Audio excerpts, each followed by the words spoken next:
కేంద్ర మంత్రులు నిర్మలా సీతారామన్, మన్సుఖ్ మాండవీయాలకి షర్మిల ఒక కీలకమైన పాయింట్ మీద లేఖ రాశారు. ఇది ప్రజలకు పనికొచ్చేటటువంటి లేఖ, మంచి అంశం, ఎవరు టచ్ చేయని అంశాన్ని టచ్ చేశారు.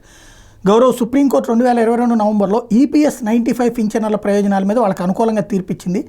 కానీ 2 ఏళ్ల తర్వాత కూడా ఇందుకు అనుగుణంగా ఎలాంటి చర్యలు తీసుకోకపోవడం వల్ల వేలాది కుటుంబాలు తీవ్ర మానసిక ఒత్తిడికి గురవుతున్నాయి. ఈ ఆలస్యం సోషల్ పిఎఫ్ పైన ప్రతికూల ప్రభావం చూపుతుంది. ఇది ప్రపంచంలోని క్లయింట్ల సంఖ్య ప్లస్ ఆర్థిక లావాదేవీల పరంగా అతిపెద్ద సంస్థగా గుర్తించబడింది. పింఛనర్లు తగినంత పింఛన్లు అందక బాధకు గురవుతున్నారు. 90లలో ప్రవేశపెట్టిన ఈ పథకం కాలక్రమేణా తగ్గిపోయింది. రిటైర్ అయిన వాళ్ళ నుండి రుసుములు వసూలు చేసిన లక్షల కోట్ల రూపాయలు సోషల్ ఈపీఎఫ్ దగ్గర నిల్వ ఉన్నాయి. అయితే 1 సంవత్సర కాలంగా పింఛన్లు మాత్రం విడుదల చేయలేదు. స్పష్టంగా చెప్పాలంటే వృద్ధుల సంక్షేమాన్ని విస్మరించింది.